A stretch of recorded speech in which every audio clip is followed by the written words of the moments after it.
So I actually am going to ask people to introduce themselves, and I will add context to some of my questions about what part of your work makes me want to ask you what I am asking, but I'm just feeling aware of I don't want to take up a ton of space with moderation. This is a stacked panel and we don't have a ton of time. So I would love to start with André, who is one of the few people on this panel I haven't had the pleasure of working with or knowing at all. Could you start with telling us a little bit about what your work is for Muck Rock? Yeah, I am the collaborations editor for Muck Rock. We are an organization that helps make public records available to folks and allow them to go ahead and be empowered to go ahead and be actionable. And my job is related to figuring out not just collaborations, but also reimagining what it means to go and develop editorial in this age. And we're a distributed team. So I'm based in Birmingham, Alabama right now. That's awesome. That's very cool. And Matt Chapman, could you introduce yourself next? Hey, my name is Matt Chapman. I'm a freelancer. I work with data, journalism. I kind of have the freelancer bio of a bunch of organizations, but the Tribe, Chicago Reporter, Southside Weekly, The Reader, at Lucy Parsons Labs, and then a few other here and there. Cool. Andrew? Oh yeah, great. Hey, my name's Andrew Fan. I'm a data reporter at the Invisible Institute, where I work with Maira. I'm part of our open data team, so I work on a couple of different projects, including the Citizens Police Data Project, CPDP. Also on some of our journalism investigations and stories like that. And also Matt's actually done a bunch of stuff for us too. So it's great to see you here. Olivia? Hey, my name's Olivia Obineme. I'm the manager of partnerships and local content at the Better Government Association, where I'm helping create new avenues for this nearly 100-year-old watchdog institution through civic engagement, community journalism, and programming. So I deal a lot with building authentic investment and relationships and uplifting voices and activating civic powers of concerned citizens everywhere, especially those most affected by the issues that we see in policy. And looking to continue to build those relationships with citizens, our neighbors, our friends in Chicago and in the greater Illinois of holding city and state officials accountable. Awesome. And Matt Harvey? Hey, so I'm a reporter from the Tribe, born and raised in Chicago, Uptown. Actually, Matt Chapman is the homie. He was a big part of the story we put out in 2020. It was probably our biggest data story to date. But basically my reporting is all about reporting to Black Chicago, concerning myself mostly with issues that, whether it be government, whether it be CPS, I've had my hand in a lot of different avenues in terms of reporting in the city. But one of the biggest things that I think I've concerned myself with recently is kind of taking the hard info, the data, that type of stuff, and making it easy to communicate to our communities.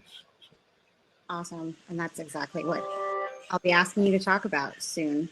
And then lastly, I didn't introduce myself. I'm Maira Khwaja. I'm Director of Public Strategy at the Invisible Institute. And I am excited about this panel because something that I love to do is connecting people between the Chicago media ecosystem. And I feel like we have a really cool representation of many different organizations and projects that have happened here.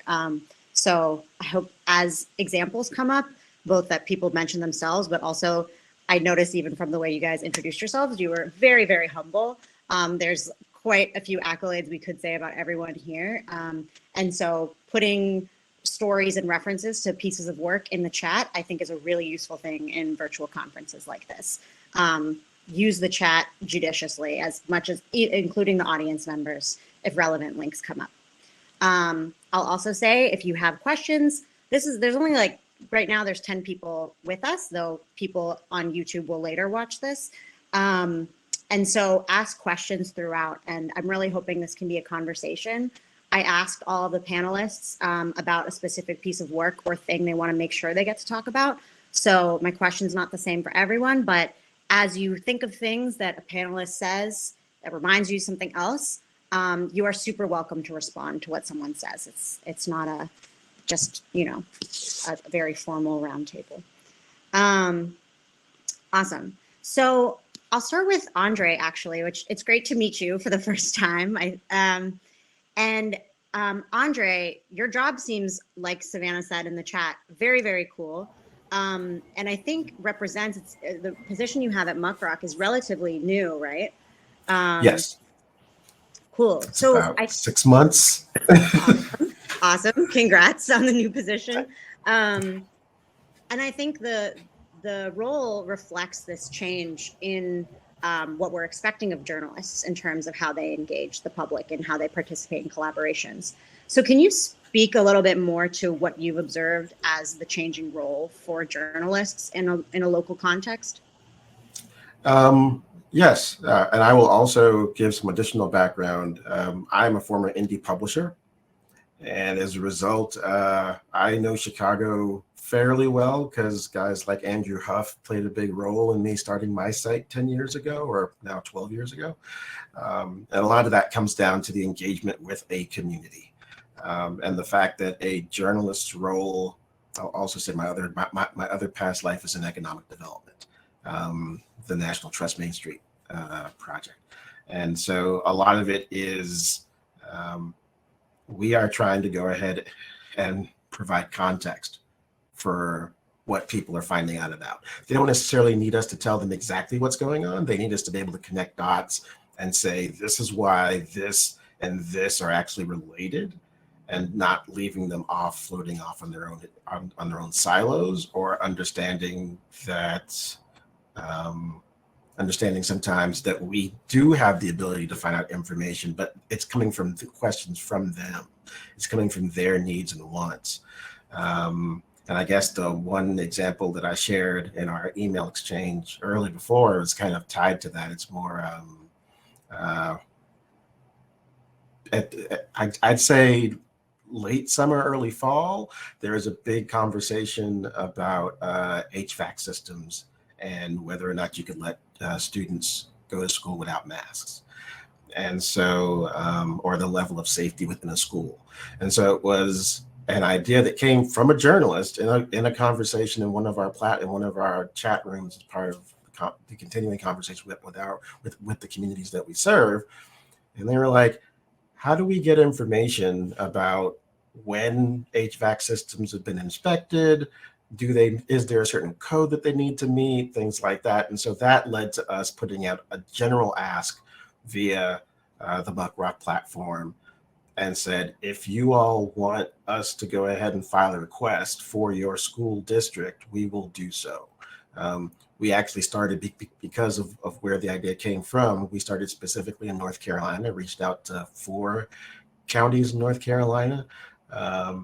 There's a think tank at UNC Chapel Hill that's going to go ahead and help analyze that data once we get the rest of it back in, because we're almost finished getting most of that stuff in. But it is also like, how do we go ahead and share that information then with the community? And putting that information out, not just journalists use Muckrock. We have interested folks in the community. We have government agencies, we have nonprofits, and so some of them are going to be willing to go ahead and put that question out and say, hey, we have the resources to go ahead and analyze this and share this and get it out to the community. And sometimes they might have a better connection to that community than the journalist does. And it's understanding that the journalist is a connector. The journalist is more of a concierge of sorts, trying to go and connect people to where they need to go, which is an important role. It is no longer just let's go ahead and act like we know everything. It's being humble enough to say, no, we don't know everything, and but we know enough about our community to know how to listen effectively, and then give them tools to go ahead and go out and see better results for what they want for themselves. Thank you, Andre. I love that that term, that the journalism is the connector. I've seen that a lot in Chicago. So a really astute observation. That makes me think of Matt Harvey's work as well at the Tribe. In the 5 years that the Tribe has been around in Chicago, I feel like it has like very uniquely redefined what our expectations and standards are for engaging and speaking with and among the audience that you're reporting to. So can you talk a little bit about how you've engaged or equipped, like what strategies have you used in making sure that the public data that you're working with is actually useful and understood by everyone you're reporting for? Yeah.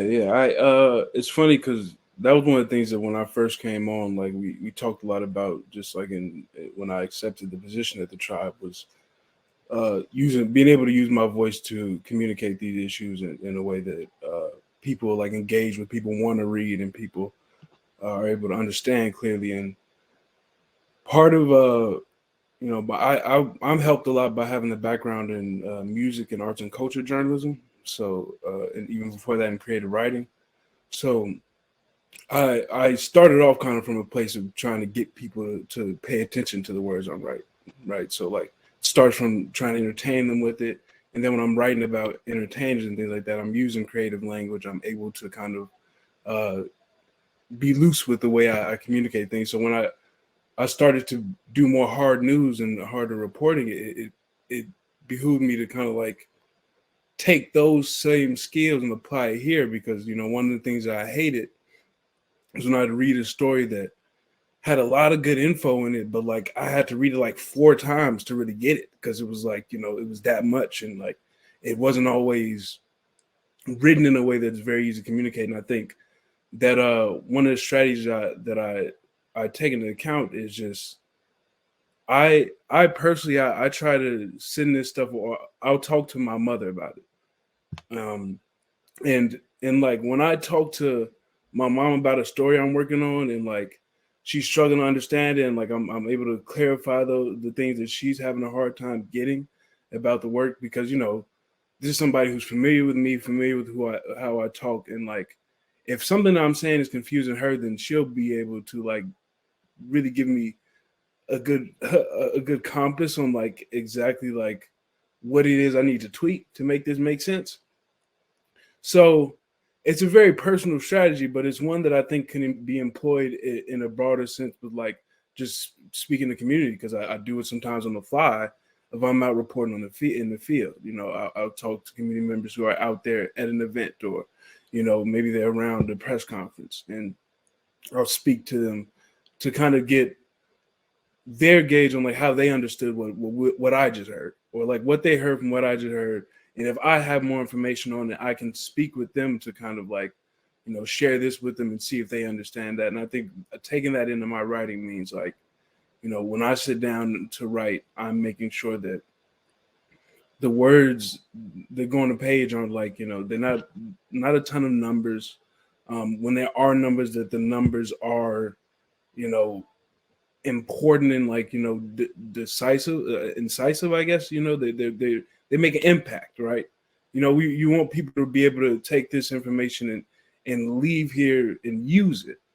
You know, if you have, when we write stories and they're a little too kind of convoluted and it's too much to it, or, you know, too much information packed in such a small space, what happens is, you know, people, they read it, they, you know, maybe they're alarmed, maybe they're not, but ultimately they're not in any position to take that information and use it because they haven't really synthesized it. And so I think that, running stories by family, running stories by just community members that you work with, these types of things are I think, essential to making sure that this work that we do is understandable, that it's, readable, ultimately. That is incredible advice, and I feel like if you haven't already, you would be able to teach an amazing journalism or creative writing course, because the idea of, in the same way you think about creative writing as who is your audience, taking it to mom, I always have three people or somebody in mind of how would they understand this, or would they respond to this? So really good advice. And I think it is very challenging too. And so Olivia, I'll go to you next. It's really challenging when you do have something that does have a ton of numbers, right? Or if you're FOIAing to get a spreadsheet and you're like, okay, how do I, you're saying, how do I distill this in a way that's sometimes stories do have to have a lot of numbers in some shape or form, but yeah. And so what I'm thinking about, Olivia, is the Circuit Project, which is this collaboration across many organizations to make the Cook County court system data public. And that is that's a beast of a bureaucracy, right? And very hard to understand. And so I'm curious, what were your strategies, and what was the circuit strategies in terms of thinking about how to make it accessible and understandable to the public? But then also, to Matt's point, how do you know that you're successful in engaging the public? Like Matt saying that, I know I'm successful if my mom gets it, right? How do you make sure that this heavy data project is successful to someone like Matt's mom, or whoever it is that we're thinking about?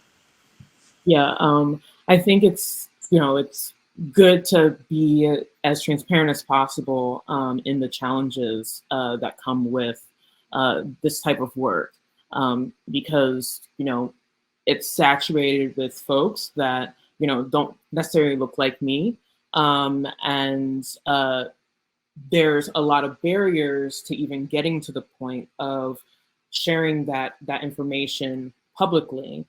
So you could, with the circuit, it's a messy data set that we obtained. And the main thing that comes to mind is the team breaking down the race, ethnicity, and gender data.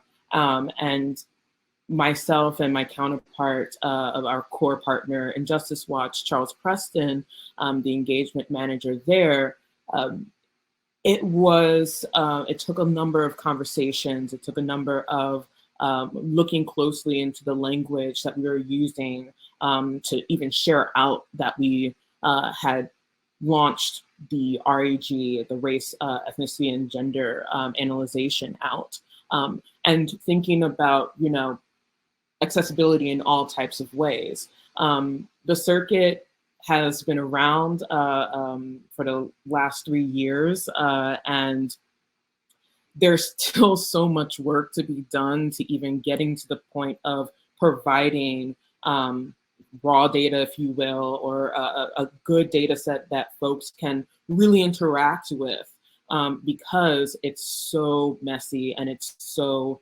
complex in even understanding, after we've cleaned it up necessarily, what it all means and what all entails, because putting stuff out there, as is, can be harmful too.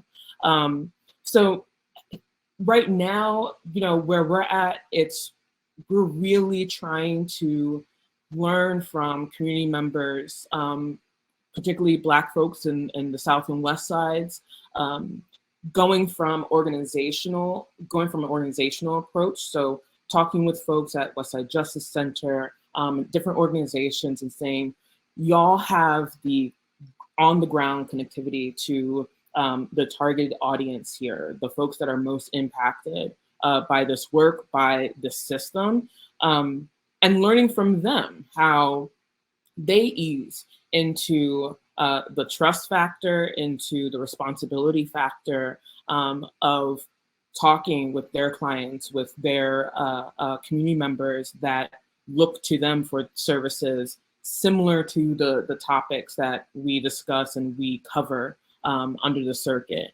We're close, I think, to really building something in the form of programming, if you will, when it comes to showcasing and getting a better understanding for the public around what the circuit is. We have a program, an event that we are putting together right now for the summer that we hope through the intersection of art, technology, journalism, and that data, we can really translate it into something more digestible. And the other thing I'll say is, you know, I'm really grateful for the site that we do have right now for the circuit. There's a lot of work that was put into that. Folks from DataMade, the BGA, Injustice Watch, freelancers that have helped. I think, you know, maybe Matt, you've had some. Okay, no, okay, we've had a number of. Though. I know, he's in everything, but we've had so many people come through the pipeline of really trying to get the numbers right. And it's something where you have to, part of that investment is time. Doing the work to ensure that we are limiting as much harm as possible in what we do show out, whether it's through the databases that you see now on the site, and the stories that we cover too. And then we've also put together our engagement landing page, because myself and Charles, we want to make sure that there's space for folks to reach out to us, to tell us, you know, what the circuit means to them, and to tell us, you know, what their experiences, how their experiences can very much elevate the work and the accuracy of you know, the reporting and the analysis that we're doing. Yeah, Olivia, I love that you just mentioned. I want to uplift this idea of like limiting harm. Is not something that I was totally thinking about foregrounding in this panel, but I'm so glad you said it, because I think we'll spend some time discussing that, because I think when we talk about engaging and equipping, it's not as simple as like being like, and here's this tool, go do something with it, right? I think when you're you know, showing care to a community or with a community, that means making sure that the stuff you make public is not necessarily going to, you know, cause people further harm. And so we could talk a little bit about that as well. And Andrew, I feel like you'll be able to speak well to this notion of like taking in a ton of data through lots of FOIA that Sam and others of among us at the Invisible Institute and just in Chicago have done, and then having to think pretty hard about what strategies are careful and considerate and impactful. So yeah, can you tell us a little bit about the both, you know, what's the big thing that we work with, CPDP, but also a little bit about the data that doesn't necessarily fit squarely in there, and how do we think about when we make that public? Yeah, absolutely. Thanks, Maira. I mean, I think just to get started, I just would want to echo and reinforce like everything that Olivia just described about the work that especially she and Charles have done around the circuit, which is a really great project. I think it's easy, especially I think for someone like me who's a data reporter, to come in and be like, oh, we have data and let's just, you know, figure out how to put it up into the world. And I think that's a huge, you're not missing a lot of things, but you're also really exposing yourself to a lot of chances to hurt people. And I think that like that's that process of thinking about how is this, what is this data actually, what is it actually, what stories are embedded in it, whose stories are embedded in it, and how are you reflecting them, is an incredibly important part of the process, and one that I think news organizations, for a lot of different reasons, can tend to sort of jump straight past it and then just to the let's publish data and, you know, tell everyone about it sort of stage. And, you know, that's something that we, like as Maira's alluding to, that's something that I think our team thinks about quite a bit too, and I don't always, you know, and struggles with. I think there's kind of competing urges in some ways, right? Like you mentioned, we have a great FOIA team. Sam Steckel is a great FOIA reporter. Chase Lynn's our legal director. I think Israel, who's I think in this call, is another reporter on team who's great with FOIA. And so we have just like all of these mountains of documents and data, and I think there's an immediate impulse sometimes to just like let's throw it all out in the world. And sometimes that makes sense, right? I think sometimes we try to just make things available and try to find other people who can use them and be the person to take that stuff. But I think also, I think about the time Sam got, I think like 30,000 police decertification records. So across the country, officers who different states had banned as cops, basically. And it's an incredibly useful set of information, but I also think, like, what do you do with that, right? Like, you can give someone a million PDFs and a bunch of Excel spreadsheets from every state agency, and what actually happens with that. So I think we've like settled on a few different ways of doing that. I think one is when we're working with places that we're not always familiar with, as informing from places like that.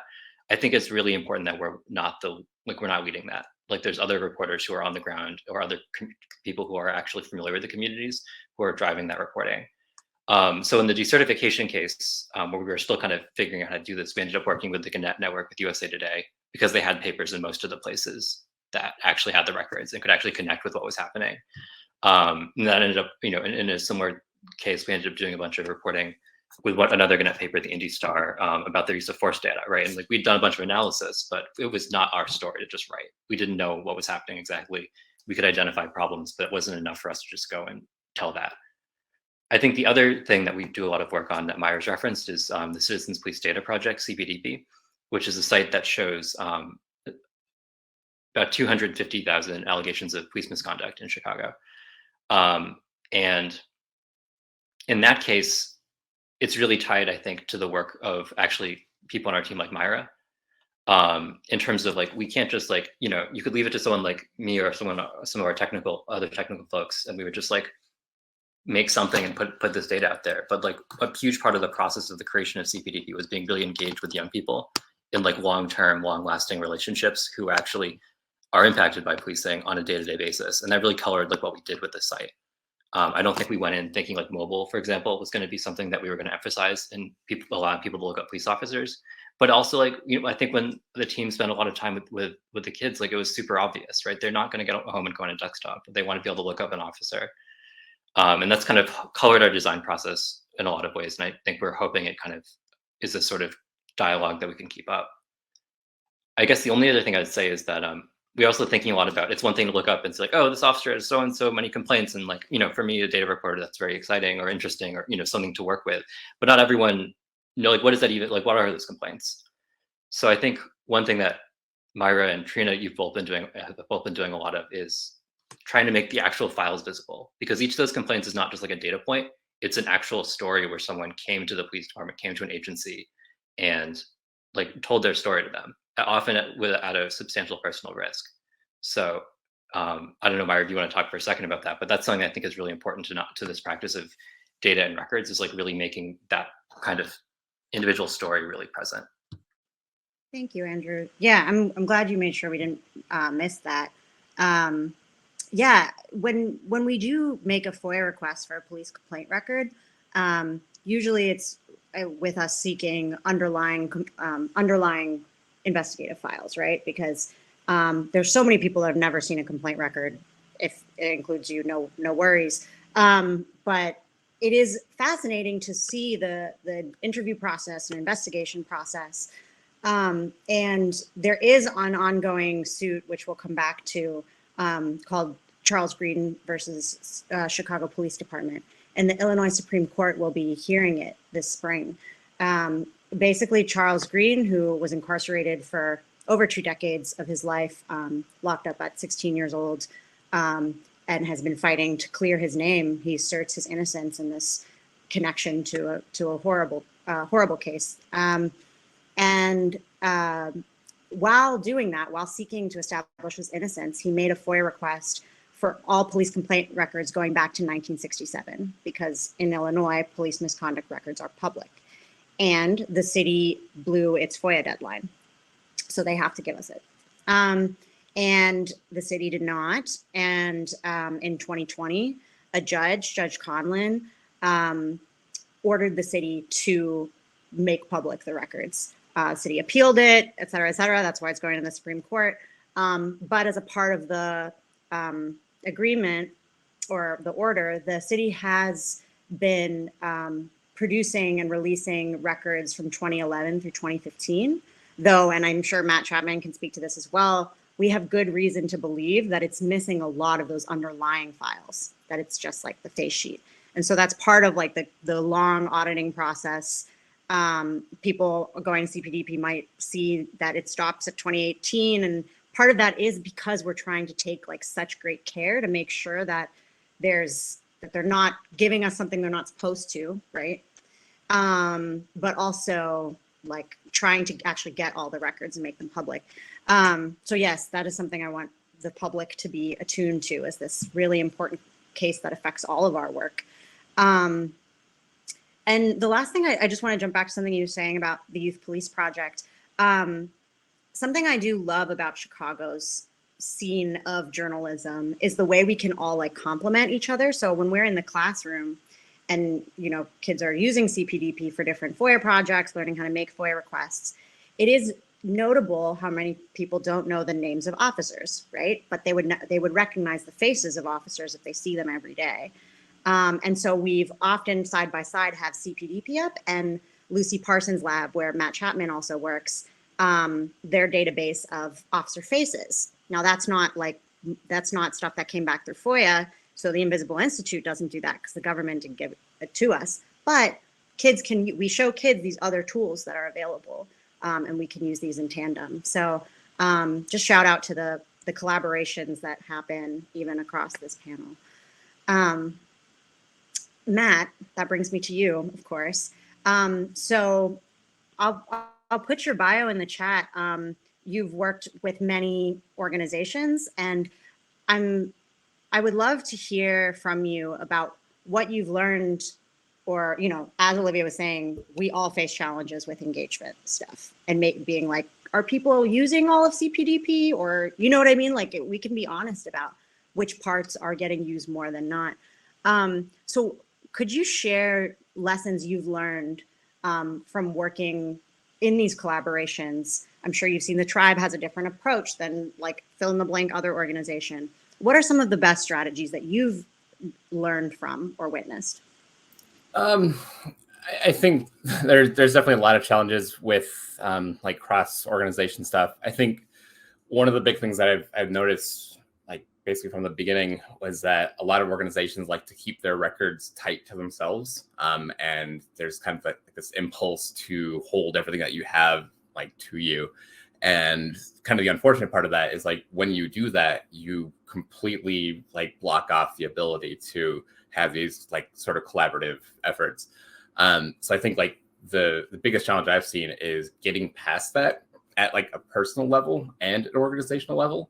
Because like I felt this myself, where I've had like access to documents that other people haven't had, and like I want to keep that because, you know, it helps build a story.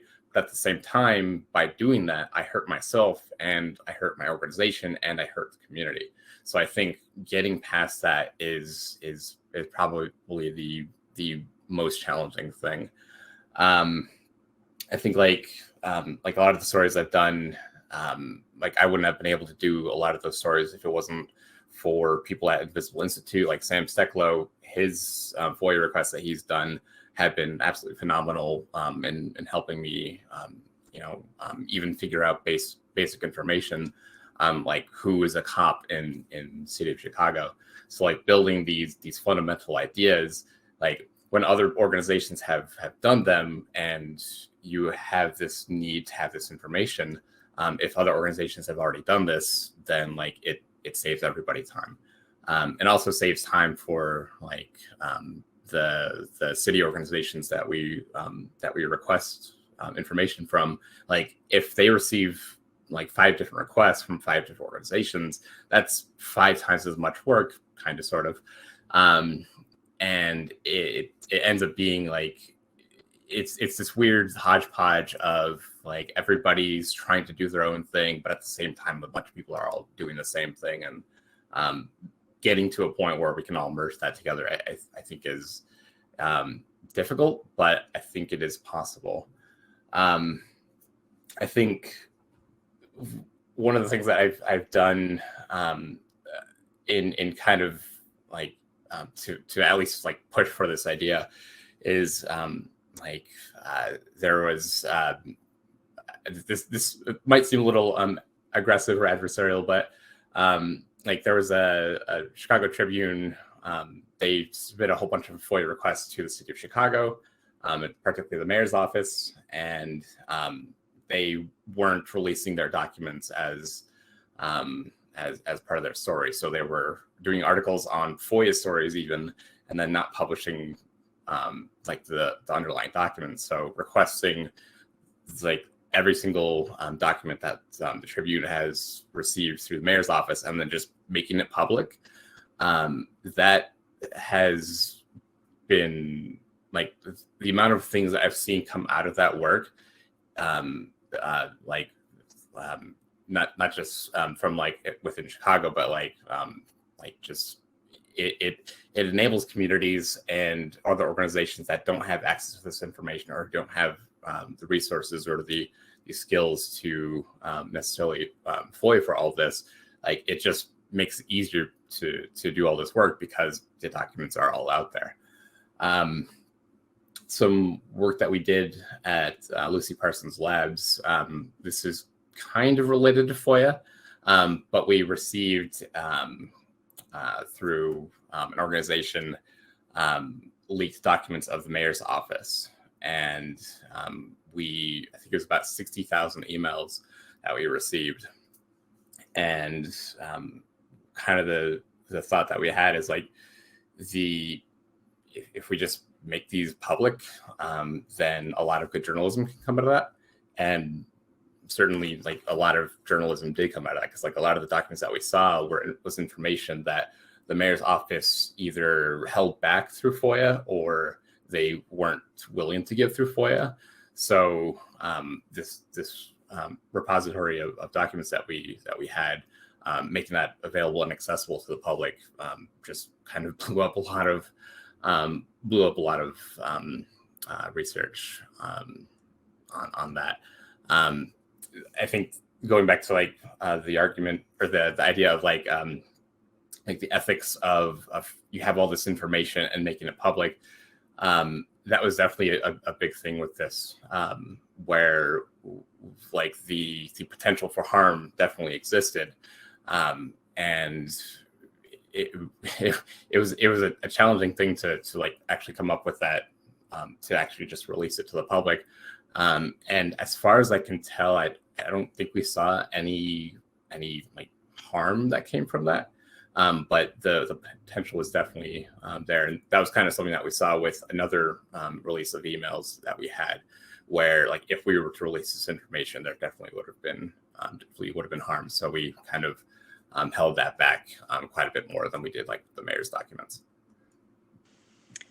That's very good to know. I also realized as we've been talking about the harm thing, we maybe didn't name specific like types of data or document types that cause particular concern. And I think people watching might find that to be a useful tool. So for me, one thing is like arrest records, or thinking about even the practice of like mugshots or information about children, if they don't redact things properly. I remember with the Chicago Police Torture Archive, which is not a FOIA thing, but dealt with a lot of legal documents that we were trying to make public. We had to take a lot of care and years to check everything to make sure that we were not releasing people's social security numbers because of we just had this trove of documents. And so things like that. But for me, it really stood out the arrest records and things that could be used to further criminalize Black youth primarily. Yeah, that was, sorry. I was going to say with like the Green versus Chicago documents, City of Chicago did not do a very good job redacting a lot of that information. We found like within the first 10 documents that they sent us, and this is out of like, I think it ended up being about 1 million pages or something like that. Like the first 10 pages or so had someone's driver's license just right there. So like there is definitely harm in like if you don't review these documents to a deep extent. You don't know what you're necessarily releasing, and like there definitely were social security numbers within these documents. So holding back the release of like people's social security numbers, I thought was deeply important. Yeah, thank you, Matt. So mentioning green, that brings me to this point of like the lawsuit, like ongoing FOIA lawsuits, and the ways that the litigation work and collaboration between journalists and lawyers in Chicago is really strong and really important, and affects all of our work. Matt, you are often involved in FOIA litigation, which is a very, thank you for that. Are there any suits that you've recently worked on that you want us to be more engaged with, that you want people to know about? I mean, I recently won a lawsuit for basically database schemas. So the column names and the table names of databases that are owned by the City of Chicago. So one of the things that happens with when you submit a FOIA request is that, like, especially for data, is that you don't know if the agency that you're requesting the information has that information. And if you ask them what information they have, they will literally respond to you, "We are not obligated to answer your question under FOIA, so we will not." So this lawsuit that we won last Monday, I think it was, it should hopefully help with that, because now we can just request a database schema, and then we have that information of what information exists, and then we can use that information to then submit a request on top of that. So that was a big thing with the City of Chicago parking ticket story that ProPublica did. This was a problem I had. This is a problem that they had, where we tried to request information and they just either they wouldn't give us information that we asked for, or they would just not tell us what information that they have. And it basically guaranteed these organizations have a lot more information than they're willing to share. And the reporting was harmed because of the unwillingness of the city to release this information themselves, which, by the way, they're fully within their right to release this information voluntarily, and they just simply don't. And I think every lawsuit that we do, either as organization, as individuals, as groups, each lawsuit builds on top of each, the one before it. The database schema lawsuit, that was a lot of Chicago Tribune lawsuits help with that. BGA lawsuits help with that. Lucy Parsons Labs litigation help with that. So every lawsuit kind of builds onto itself. And the joke I made when we first released this was it takes what is it? It takes a village to grow a FOIA. First time hearing that, but it's very true. Yeah. But it everything helps, and I think the more people do lawsuits, it's super easy to do one. By the way, you just email Libby and Libby, and basically just do it. But yeah. Thank you, Matt. Andre, I want to come back to you. As you have begun this work, and you mentioned earlier the publication that you worked on before. I'm curious, what, from your perspective, what is the no, uncharted territory is not really a thing that we should be saying.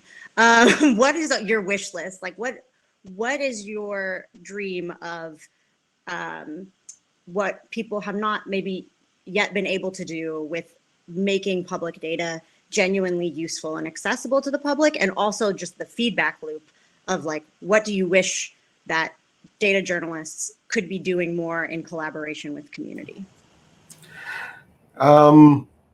Well, it's funny you bring that up, because that's actually something that I'm still getting ready to dive back into after this session's over. Nice. We're actually building out a series of experiments, if you want to call them, to figure out how do we fill those gaps so that journalists understand more about the public records process, because a lot of folks don't file public records requests, and the majority of public record requests that are filed are not by journalists; they're by the general public. But even with that, most of the general public doesn't understand just how much goes into filing these requests. And once you get that data, everything that we've been talking about in terms of like harm and or trying to keep harm from happening.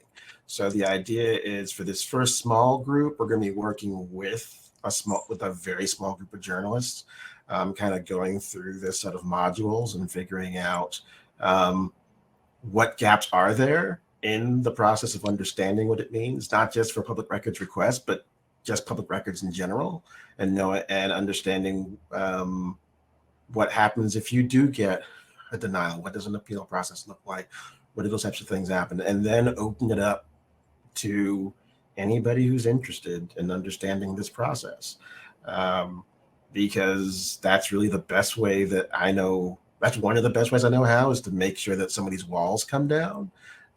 More information about the process makes it easier to figure out, oh, wait, they need help with this, or I might have some knowledge or some insight that might help with this. I like the conversation about keeping in mind what can harm a community and what can harm individuals, because I do wonder sometimes if we really do think about that in a general sense as we move forward. Just because we have access to the tools and access to the ability to do this type of work doesn't mean that we should abuse it, because when the public sees us abusing it, that gets into a trust issue. And I do, to Matt's point earlier, I do believe that getting one of the main reasons that we're starting with journalists, journalists have to get to the point where they trust each other. And I know Marina said that last night. Journalists have to get to the point where they trust each other. We trust each other to a point. And like I said earlier at the top, Chicago, I know from personal experience what Chicago is like. And I know that there's a good deal of trust. Still, there is drama, but there is a certain level of trust in that community. But to try to figure out how to get folks to trust each other so that you're not scared about getting scooped, or that if you are scooped, maybe you're getting scooped on one aspect of the story and you follow up the next day or 3 hours later with that other piece of the puzzle. Because at the end of the day, it's not about who gets it first. It's about how that community benefits from the information that's being shared. And so that's sort of the undercurrent of the work. Because in reality, my title doesn't really mean a whole lot until we can start leveraging the types of collaborations that need to happen. So that's like the ultimate wish list is to get journalists to trust each other to the point where you can work on some of these complex stories and get that level of trust, so that you can move mountains and move communities and understand that a true ecosystem means you got to trust people. Yeah. Wow. That was perfectly said. As someone whose title also could maybe mean a bunch of things, I very much hear you. Everything works better in service to communities and with communities if we have that healthy ecosystem. I don't want to miss the questions in the chat. Andrew, could you speak to Frank's question? Can there be any harm in releasing information about incidents of cases of police excessive force? Yeah, sorry, I was just typing up in response, but I think it's a really good question, and I think the answer is yes. I think often it's important to publish information about police excessive force and to write about it and to publish and to talk about it. But I think often the people on the receiving end are extremely vulnerable. And so I think that has to be a huge consideration in terms of how we're talking and publishing, whether it's a story where a source is someone who was on the receiving end of excessive force by a cop, or if we're talking even about aggregate data and information about individuals is potentially available. Like, I really think you need a lot of care there, because these are people who are often not, in a lot of cases, more at risk from various different sources, from both the police but other parts of other agencies, even just people who know them. So I think it's a good question. It's something to think about a lot. Yeah, I remember when we were making tactical response report data public on CPDP, which is what an officer fills out anytime supposed to fill out anytime they use force. Just being aware again of the point about like arrest reports and arrest records, making sure you weren't exposing somebody. I think the other thing I'd add really quickly is this is one of those things where it's easy to see data as like really authoritative or final or just like the truth. But police use of force reports are an extremely good example of data that's generated by police officers to explain why they did something. So it doesn't mean it's not useful for reporters or valuable for the public to see in various forms, but it would be a big mistake to say that police use of force reports are the same thing as police use of force. Yeah.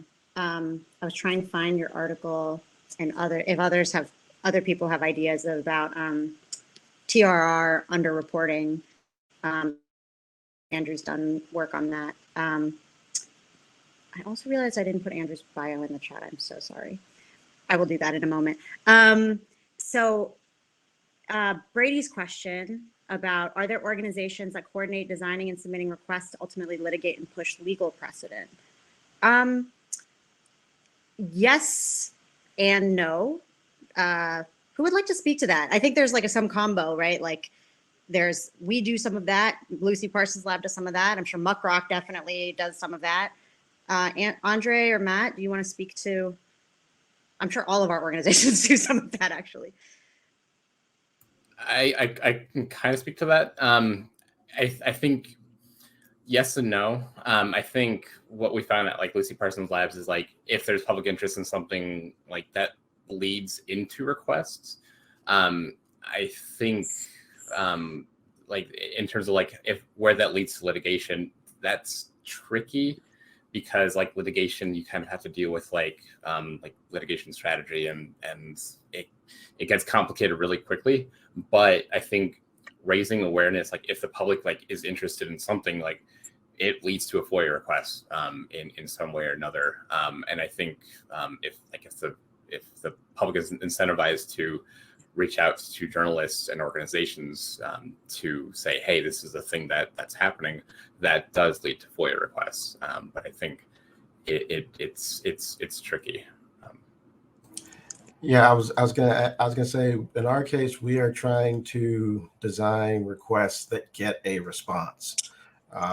It's not necessarily our primary objective to try to go to litigation. In a perfect world, in most cases, you're trying to get them to release the information and negotiate it in a way that makes sense. So, and in many cases, for us, we are constantly trying to find the right phrasing that gets the information released so that we don't have to get to litigation.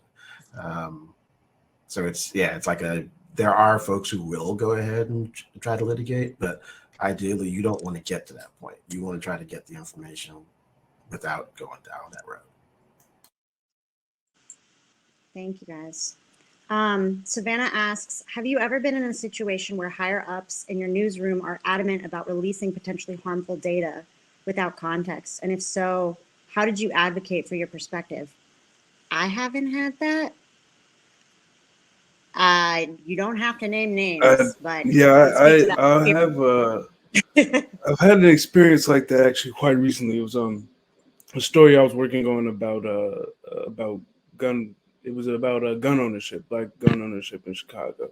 And one of the things I had to do was interview someone who didn't necessarily. They had information that they didn't want to share because of prior arrests.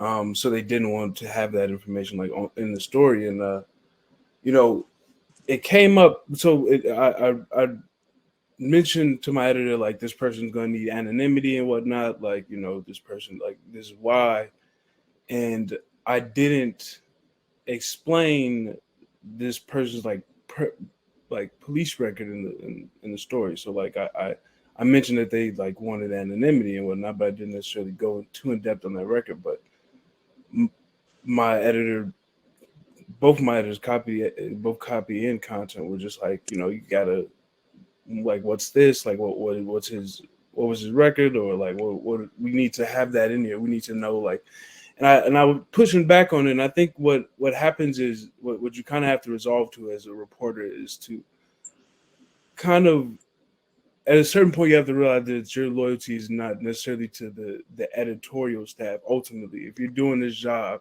your loyalty is to the people who's going to read this story at the end of the day. You know what I'm saying? The people who you're trying to communicate this issue to. And I didn't feel like there was any reason why these people would read this story and think, well, I want to know what, like, I need to know why he can't own a gun or whatever. Or I need to know all these minor details about this person's criminal background that has nothing to do with their perspective on the story. And at that point, it became a why would I share this personal information about somebody who really it has zero to do with this story, just because it provides some larger, like, kind of, this, the idea of context, the idea of information is kind of like what we talk about when we say there's too much information in the story, right? Like, you could go too far with adding information into a story. Some stuff just doesn't actually help people understand the issue, and it more so was kind of like, it serves this purpose of almost like a gossipy purpose of, it just gives people something else to talk about. It doesn't actually address the issue. It's just something else for people to cling on to and talk about. And I think it can sometimes seem appealing because it can create conversation, or, like, maybe it's something that's like, becomes picked up, and people start to talk about that thing that's in your story that might not necessarily be connected to the broader point, the larger point. So, like, that story, for example, it was about gun ownership and why Black people just in Chicago feel so strongly about owning guns. And one of the things that the guy's perspective in this story, the person who I interviewed, was as somebody who had owned guns illegally, and they could no longer own guns legally, but they were still a gun enthusiast, so their family owns guns. And that perspective had nothing, like, when I'm explaining that to you, it has nothing to do with, like, why he might have, couldn't, what exactly his criminal record is. So I think that it just comes down to you being like, this is who I'm, like, when I'm telling the story, this is who I'm loyal to. This is who I'm writing the story for. And if this story if this bit of information adds no value to, like, the goal of this story, it doesn't, like, further my mission, then we can't run it. And I think a lot of reporters need to realize that you ultimately are in a position of power when it comes to writing these pieces. Your name is being published. It's your name being published next to the story. So if you ever feel like, I mean, this is just a broader point for any reporter to take home, but, like, you ever feel like it's something in the story that you wouldn't feel comfortable with somebody coming to you and being like, why would you say that? Or I didn't like that you said that, then you need to make sure that it's not in the story, because that anybody can do that, because, your name is next to those words. That's a great motivational speech for any journalist. I know I needed to hear that, because sometimes it's like, can't people please editors all the time? Yeah, it's hard. It can be hard. Yeah. Thank you, Matt. And I think that speaks a little bit to Isra's question, which will be our last one, if anyone wants to take it. When thinking about who you are creating tools for, how do you balance wanting to create for those directly impacted and or those who have power to use tools like attorneys and institutions? And I would start by saying they're not necessarily mutually exclusive, but that's a really good point, because that is true that there are sometimes differences. I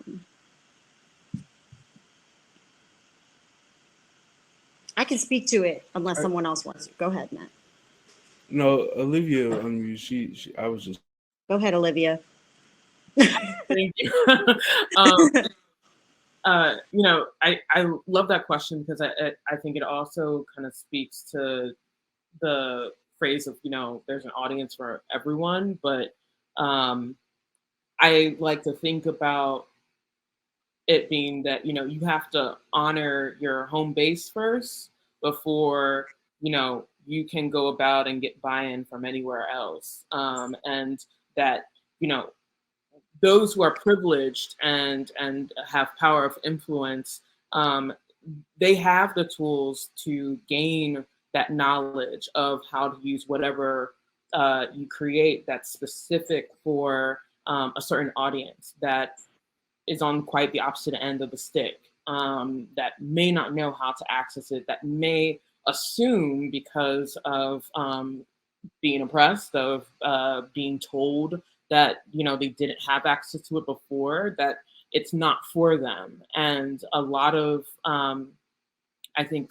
some of the tools that Invisible Institute, Muckrock, the Tribe, a number of folks in Justice Watch, that when you think about, you know, how to best present this work in this criminal justice space, you can't really think about, you know, how the defendant's the prosecution is going to like utilize this stuff. They already have those tools to make things work, and that's why the system sometimes is the way it is. So it's really about identifying what your morals are and what your ethics are and what your mission is, and going from there and honoring that, because when you stray away from that, you're automatically then saying, I'm pushing those who actually need this work, need these resources aside.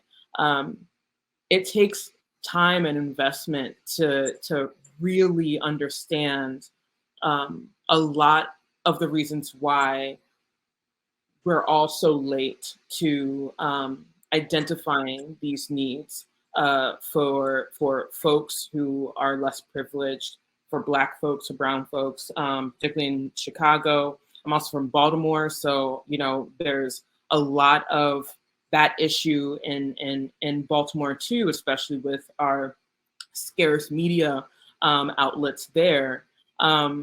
And just, you know, understanding that you can't, like you said, you can't please everybody. You can't please your editors. I had one editor who essentially was telling me that, you know, the actual audience are funders.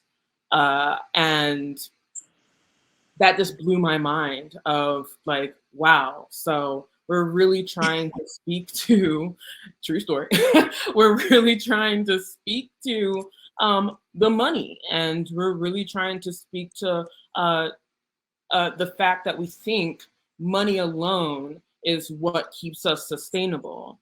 I find it perfect what Matt Harvey has said, Andre's echoed, I think each and every one of you have, in that the authority actually lies within the people, the community members, the folks who are actually suffering and dealing with these experiences, that our voices are being suppressed. So, you know, that's where we should be focusing on, and that's where we should be driving those pushbacks to folks who think otherwise.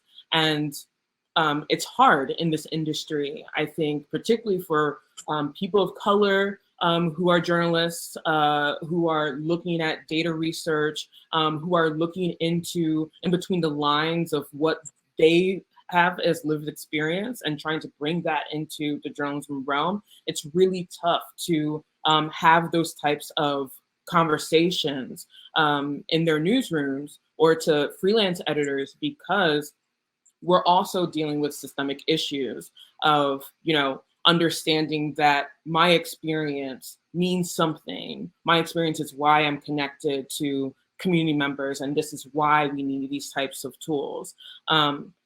There's a lot of work that needs to be done when it comes to, you know, having tools set, and it all goes back to, can we actually have proactive conversations that lead to action on changing the way we think about the needs of different audience groups in our newsrooms and in the journalism ecosystem. Thank you.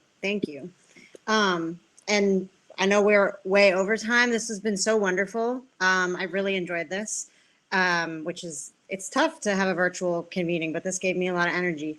And I just wanted one more example for Isra is, though she already knows it, she's worked on it, is Beneath the Surface, which is a project that my colleague, a lot of our colleagues, Trina Reynolds-Tyler directs. And the balance in thinking through the strategy with it has been really that question that Isra says, is how do you create a tool that is very data heavy, that is centering people most affected, specifically in this project, Black women, and making sure that it will be really powerful and impactful in the courts for public defenders, for people, just people trying to prove and show evidentiary weight from, you know, a trove of data. And so I do think to this question that Andre was saying earlier of like, what have we not done yet that we're trying to do? I think that balance is something that we're all learning from each other to like get closer and closer towards. So thank you all. I really, really enjoyed this. I'm so glad that you all were here. Thank you, Olivia, for getting all of these panelists together. You did a phenomenal job. I think we all complement each other in great ways. And I hope you all have relaxing weekends at the end of this very hectic week. Bye. Sure, appreciate you. Thanks for coming. Thanks.